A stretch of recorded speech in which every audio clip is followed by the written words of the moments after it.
meet up with my former USIA colleague, Pat. I want to thank the Santa Fe World Affairs Forum for inviting me today to speak. And I have to sort of use my standard disclaimer that everything I say today are my personal views. As Steve said, I occasionally do go back and work for the Department of State. I am about to do that in their Office of Inspector General. So my views do not in any way represent official policy. It's the same for the forum or any other organization that I might belong to. So with that, I can kind of speak more openly. Let me start by saying that, as everyone knows, we are now 8 months into the Biden administration. And what I'd like to do today is talk about what changes have occurred under Secretary of State Antony Blinken to address what were really enormous damages done to the Department of State by his two predecessors. In the course of this talk, I will also be referring to recommendations made by two studies that were done before the 2020 elections. One was Harvard University's study, which is called a U.S. Diplomatic Service for the 21st Century, which you can find online, which was directed by former Ambassador Nick Burns, who is soon to be our ambassador to China. And some of you may have heard him when he spoke here not too long ago. The second study was done by the Council on Foreign Relations, or CFR, in New York. And this one is called Revitalizing the State Department and American Diplomacy. I will begin by quoting President Biden, something that he said shortly after the 2020 election victory. And let me quote him when he spoke about what he wanted to do as he looked to the future of the State Department. He said he wanted to elevate diplomacy as the United States' principal tool of foreign policy, reinvest in the diplomatic corps, and put US diplomacy back in the hands of professionals. A little bit of a barb towards the department previous to his election. Well, I read all of this and I was very encouraged, thought it sounded good. But I have to say that having spent 37 years in the Foreign Service, I am always skeptical about such statements about diplomacy by any new administration. Similarly, during his confirmation hearings, Tony Blinken used the word revitalize again and again when he talked about the State Department. And unlike his two hapless predecessors, Secretary Blinken has impressive foreign policy credentials for his job. He worked at the National Security Council in a number of roles. He was senior director for strategic planning. He also was senior director for speech writing. He did director of Canada and Europe. During 2003, 2008, he was staff director at the Senate Foreign Relations Committee, which was then chaired by Senator Joe Biden. And finally, during the last year of the Obama administration, he was the Deputy Secretary of State when John Kerry was the secretary. Well, at the beginning of his tenure, for those of us who had met Tony Blinken when he was at State, and I count myself in that number, most of us never doubted his good intentions. He was always somebody who cared about staff and somebody who was very knowledgeable about policy. In looking at what he had to say initially, he focused on a couple of priorities. One of them was on recruiting, retaining, and promoting a more diverse and inclusive diplomatic corps. Blinken called for a foreign service that can effectively and safely operate in some of the world's most challenging environments. Now, I could go off on a tangent here and begin talking about Afghanistan and the US withdrawal and states' performance. I'm not going to do that. I will hold off until towards the end of my talk. I think it's an important area, as I said when I wrote the description of this talk. During the 2020 elections, as I've said, both Harvard University's Belfer Center and the CFR wrote reports saying that one of the highest priorities needed to build the Department of State was indeed addressing a lack of diversity. Now, this is something that historically has been a problem at state. One can look to the founding of what is our modern diplomatic corps back to 1924 to something called the Rogers Act, which really set out the first professional regulations and structure of a professional foreign service. And one can kind of go back then, and maybe even before, to that old saying that we often hear about American diplomats, that they are pale, male, and Yale. And in the decades that have passed since the act, women and minorities have often been made very aware they are not welcome in the Department of State, nor should they apply. A few intrepid white women and Black men who successfully became diplomats during those early years in the 20s and 30s struggled against the odds, but they were discriminated against and they were treated very badly. Since then, we have seen improvements, but I have to say, in subsequent Foreign Service Acts, there has been an emphasis on the lack of diversity in state and how that needs to be addressed. And I see this as something of a contrast with the US military, which has done a far better job than state in diversifying its ranks and allowing minorities to rise. We have an African-American Secretary of Defense. We have women who are generals, not so much in the Department of State. But having said all of this, things got a lot worse in the Donald Trump administration. And I will give you a few examples of that. In 2020, at the end of his tenure, 95% of those in what we call the senior foreign service, from which all career ambassadors virtually are chosen, of that number, 95% were white and 69% were male. What about the rest of the foreign service? Well, just 7% in 2020 were Black. Hispanics also made up only 7%, with women accounting for only 35% of the lower ranks of the diplomatic corps. Well, to address this, Secretary Blinken said in April that he would appoint someone to be the first diversity and inclusion officer. And he chose someone that I know, who had been ambassador to Malta by the name of Gina Abercrombie Winstanley.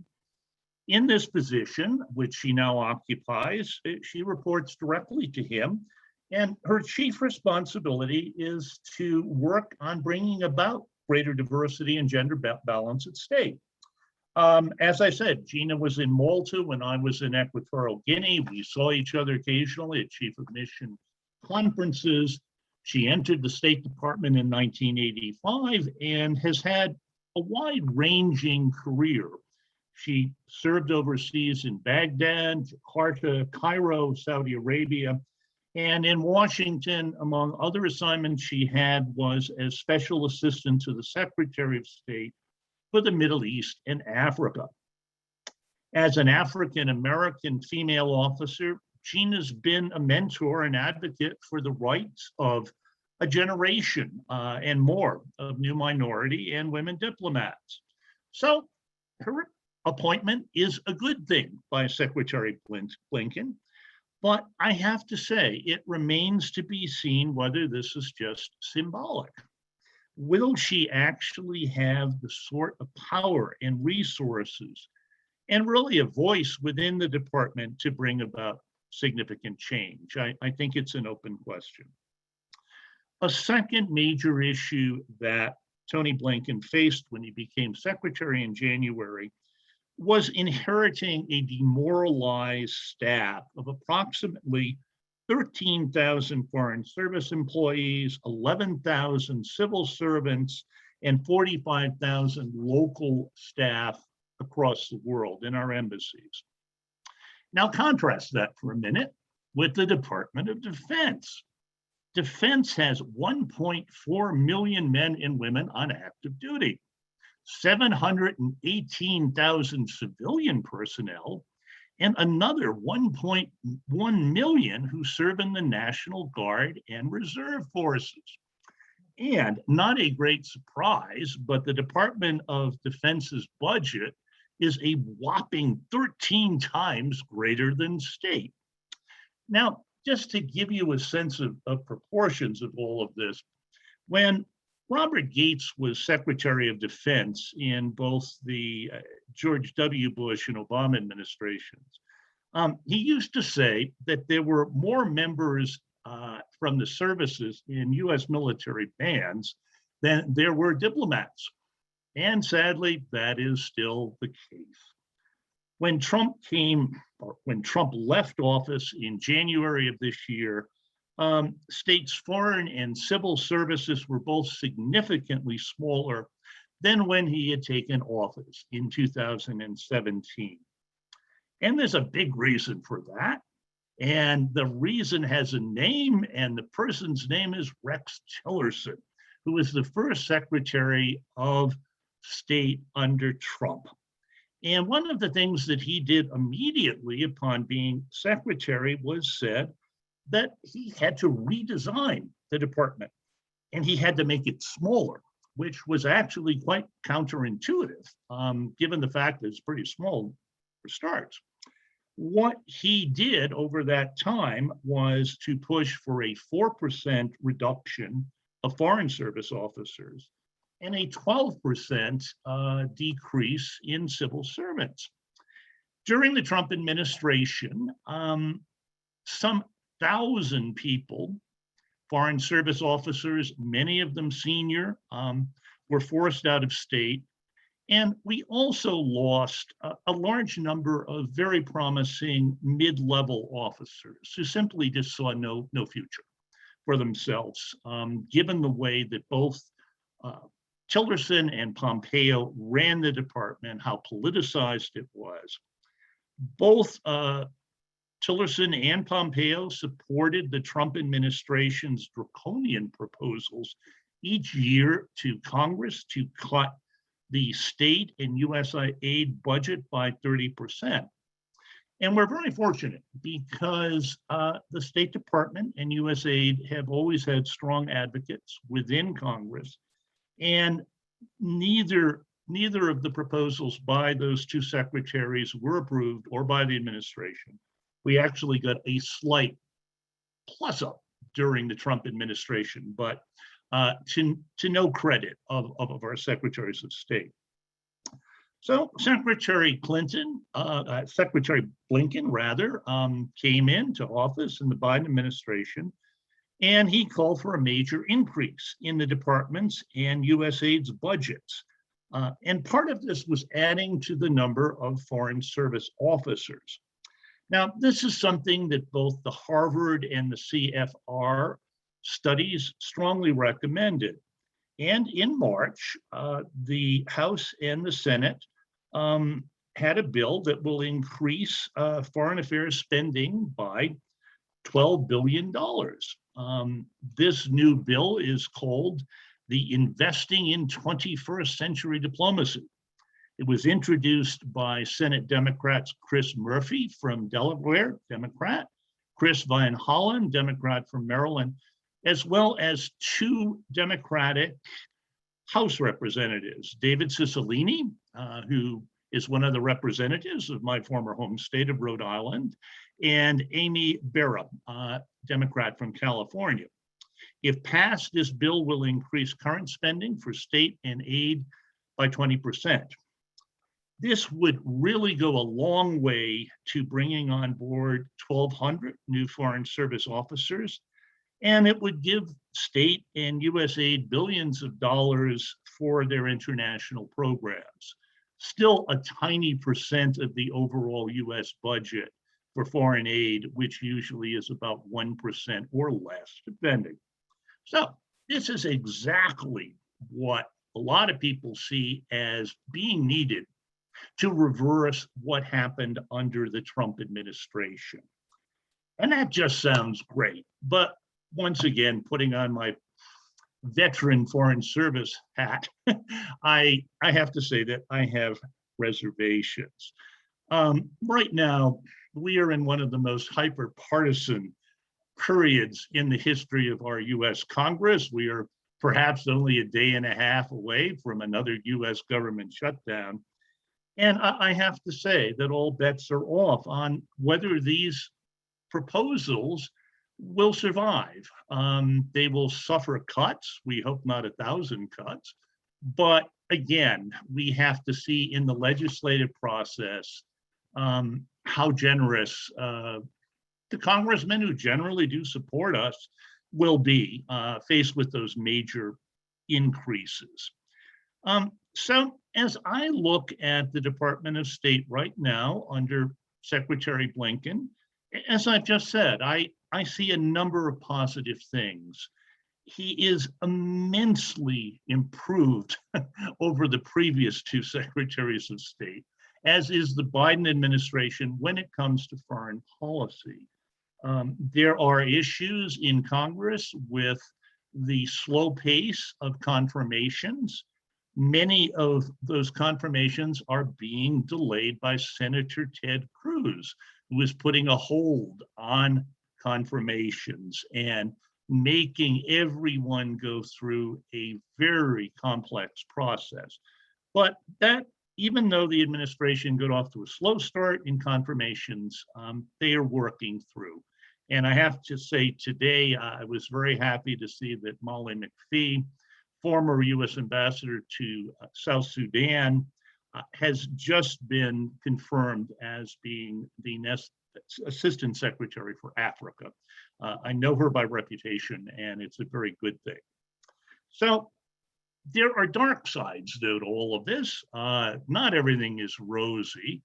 And I have to start off with a recent study. The study is called Crisis at the State Department. You can also find it online. It was conducted by a group of graduate students at Harvard University's Kennedy School of Government.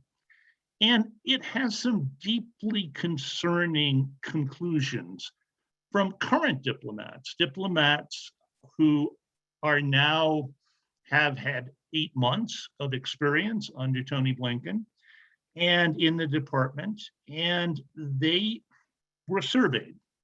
Roughly a third of Foreign Service officers responded, and 31.4% of those Foreign Service officers said they're seriously considering leaving the Foreign Service and are actively exploring their options.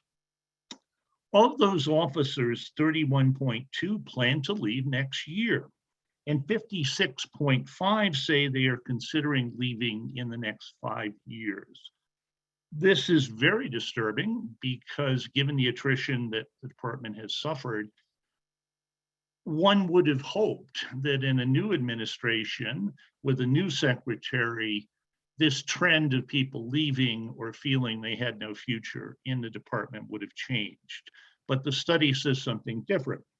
The authors have some really specific recommendations on what they find wrong with the Department of State and why they are considering leaving. Most of those address morale, and there are 4 of them, principal, and I will just go through those very quickly. They want to make the Foreign Service more family friendly. They want to expand leave without pay They want to increase telework options, which perhaps after the pandemic will be more easy.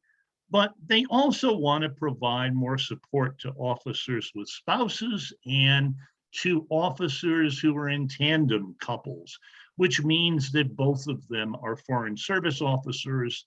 And there are real challenges sometimes in terms of assignments and other issues. They want to reform the assignments process.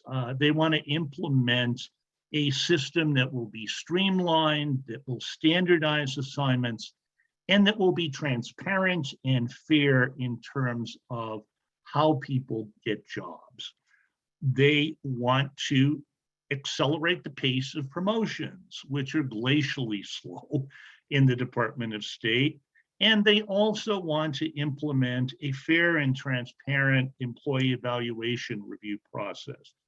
And finally, getting back to the issue of diversity, which all of them cited, they want to improve how state functions in addressing bias. And in looking at the new Chief Diversity and Inclusion Officer, they want to make sure that she has the tools and the resources and that her voice is heard within the department. I have to say that any of us who have served in the Foreign Service, and I have on this webinar 4 colleagues from the Foreign Service, all of us have brought up those issues. All of us have felt that this is a problem within the Department of State. And unfortunately, so far, the Department of State has not really reacted in a substantive way. And it's also curious that this poll was done by Harvard University and not by state itself, given the fact that they know the problems are there. The other area that is of major importance that both the Harvard and CFR studies recommended is that there is a tremendous need for a new Foreign Service Act. And I go back to 1924, the Rogers Act professionalized the Foreign Service. A lot of the rules and regulations, the structure go all the way back to 1924, almost a century. There were 2 other Foreign Service Acts, and the most recent one was back in 1980. Well, in 1980, I was a brand new Foreign Service officer, and I think back to those days. I have to tell you, I enjoyed dancing to disco music. I used to dress in funny clothes and wear beads, and I won't say anything else. I don't want to embarrass myself any more. But my point is that there have been enormous changes since 1980. We all know that. The US is now faced with a completely different set of challenges from when I came into the Foreign Service, even though we have the same act. And those challenges are ones that everybody on this podcast knows. They include the rise of China as a major world rival and military adversary, climate change, which is just decimating not only the United States, but the world, COVID-19, same thing, and finally, international cyber attacks. So these are all areas that are priority that need to be faced. But we have a US Foreign Service that is rigid, it's outmoded, and it has a hierarchical cone system. Cone. Now, what does that mean? Whenever I heard cone, when I used to work for the US Information Agency, I have to say, I always thought of Saturday Night Live and the Coneheads. Well, the cone system is a little bit different in state. It was devised, I think, probably in a prior, if not the 1924 Act, and it breaks down specialists into 4 or 5 specific areas: political, economic, public diplomacy, management, and consular officers. People have been saying now for more than 2 decades that we're in the 21st century, We need diplomats who are multifunctional in terms of their skills, who can cut across all of those issues without being siloed into one of them, and that they also are specialists in new areas: global health, environmental science, cybersecurity, and international law, just to name a few of the sort of diplomats that we need. The Harvard study called for the abolition of the cone system, and it wanted to see a more agile, flexible diplomatic corps to address the sort of challenges that we are actually seeing. This would include, both studies make this recommendation, bringing in specialists at the mid-level. This has been done to a degree in the State Department, but in a limited fashion. But it would help bring in people who are mid-level professionals in these areas at a salary that perhaps might not quite meet the private sector, but they wouldn't have to start off from scratch. The other area that has been discussed time and time again is the need for Foreign Service officers to receive continuing education and also training. I think, as many of you know, the US military requires long-term training and education throughout the careers of their military personnel. But Foreign Service officers very rarely have such opportunities. There's a very funny story that Ambassador Newman mentioned that some of you may have heard, that when Mark Grossman was the Undersecretary for Political Affairs, Colin Powell was coming in as the Secretary of State. And Colin Powell said, well, tell me, Mark, now how much training have you had? And Mark Grossman looked at him and said, well, you know, Mr. Secretary, other than language training, maybe 2 weeks. Well, Colin Powell did something about that. Colin Powell, as secretary, started a program that increased the number of trainings and education opportunities that Foreign Service officers have. And to their credit, his successors have kept that structure. But if you compare it to the military, it's still minimal. And given the fact that we have so few Foreign Service officers, Colin Powell tried to create a 15% float so that at any time, 15% of the Foreign Service officers could be in education programs and we could still staff our posts. But what happened? Then came along Iraq and Afghanistan and no more 15% float. And that's where we are right now. Contrast that with foreign diplomats, and those of us who have served abroad know this. In some countries, diplomats get up to 3 years of training, and in all sorts of areas, from international law to statecraft to history to culture. So in terms of where we are as a Foreign Service, we have a long way to go. Generally, when Foreign Service officers come into the State Department, they get about 6 months of initial training. Some of that is focused specifically on consular affairs or public diplomacy. And they rarely, until they get to the mid-level, have much of an opportunity.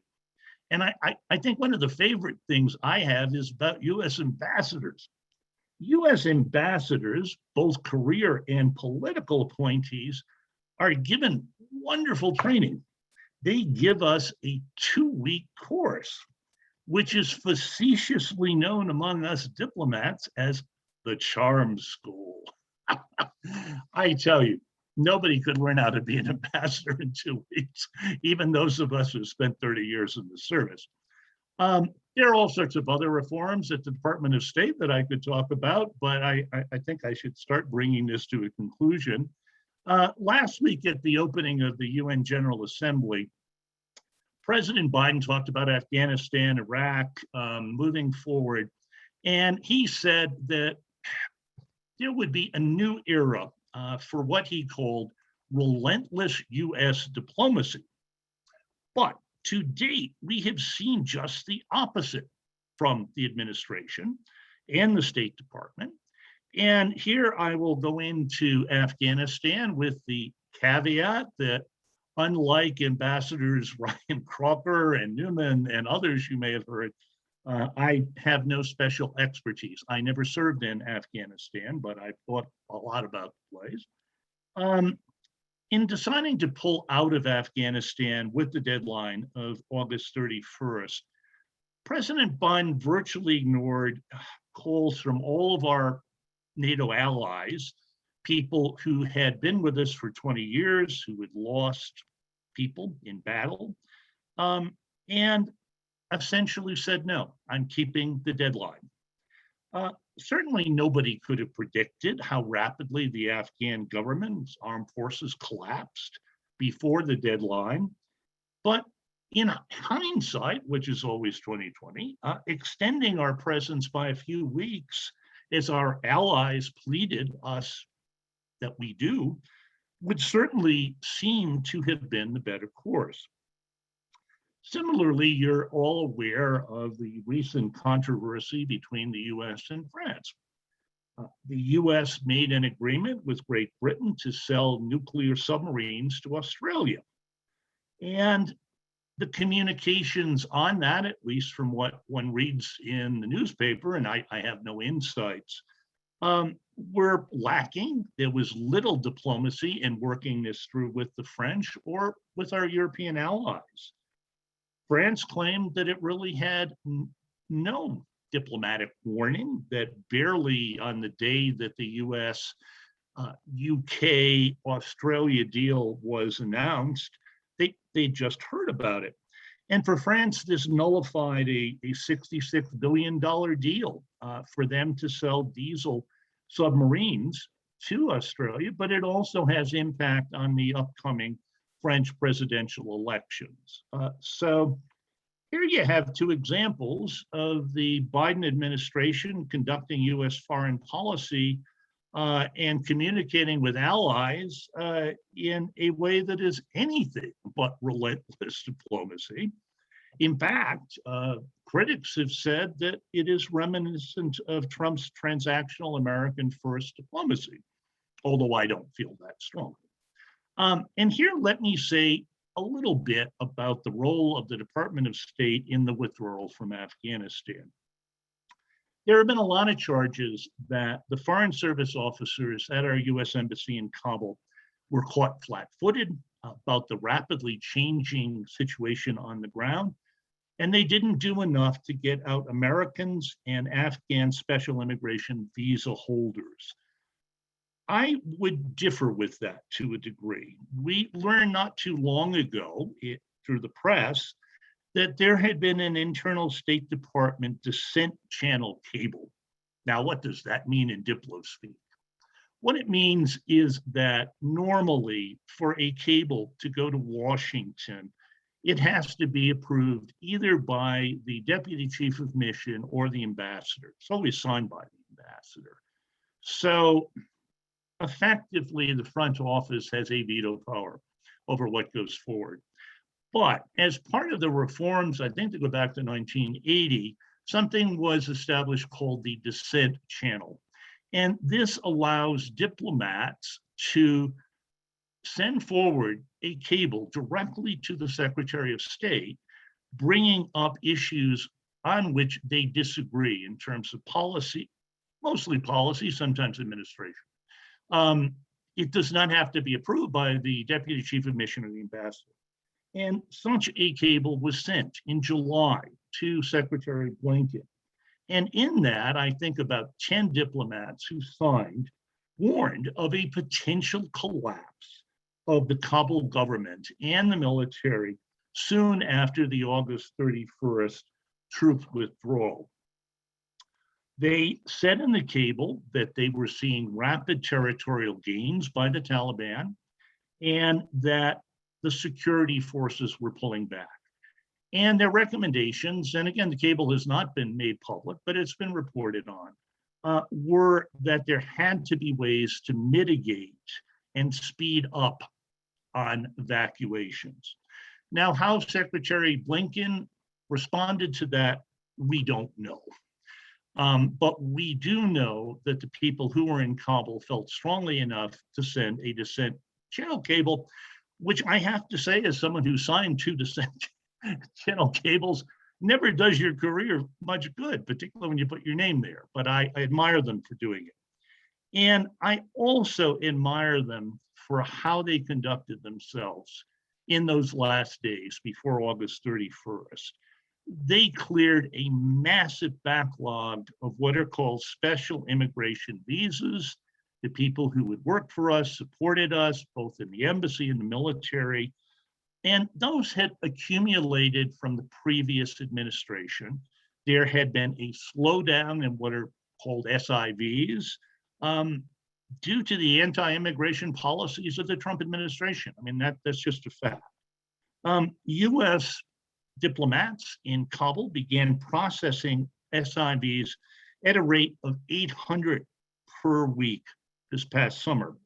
And the Biden administration also opened up 2 new categories of visas, P1s and P2s, which were meant to help other Afghans, if they could get out of the country, to eventually get visa status to come to the US.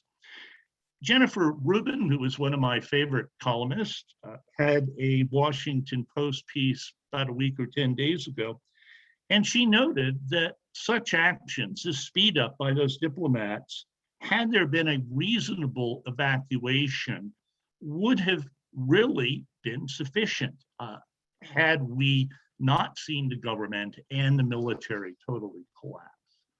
I'm also proud of the fact that my fellow diplomats were among the last to leave the airport in Kabul.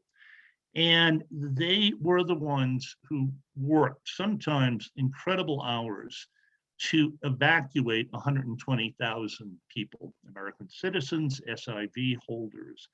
It's an amazing achievement. And of course, it was an achievement that was bought with the 13 lives of the brave servicemen and women who were killed when that was happening.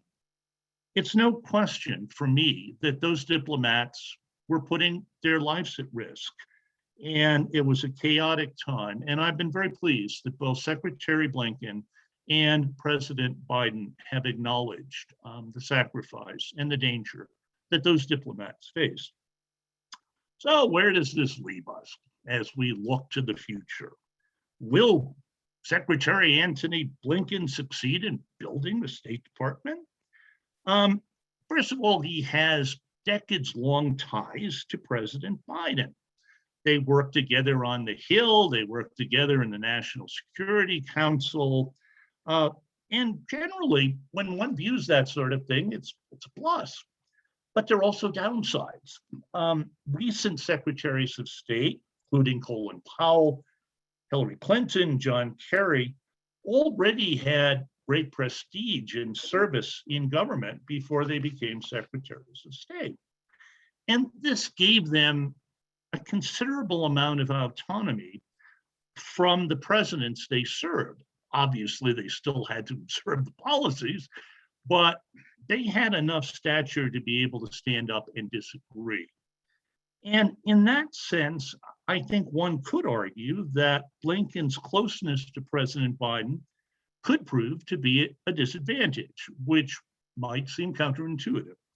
But his ability to be a strong advocate for the men and women of the Department of State could be undercut by his near career-long association with Senator and now President Biden. I hope that will not be the case, but I just throw it out there as a possibility. As recent studies have concluded, the ones I mentioned, Foreign Service needs sweeping changes to its culture, to its personnel system. It needs support from Congress, and it needs to have a renewed mandate to direct foreign policy. In my personal view, and it is personal, the system is broken. And it needs more than cosmetic fixes by the Secretary of State or by occasional kind words about diplomats from the president. I will conclude this talk by quoting the Council on Foreign Relations study which was done roughly a year ago. And I quote, "The challenges that the Department of State faces risk causing irreparable damage to America's standing and influence in the world, ability to advance its interests overseas, and security and its prosperity at home." Very strong statement. And at this point, I would say we are early in this administration. I believe there is still time and political will to tackle the problems we are seeing in the department. But I do have to add that the clock is ticking. So with that, I will end my formal remarks. I thank you all for your intention, and I'm very pleased to take any questions that you might have.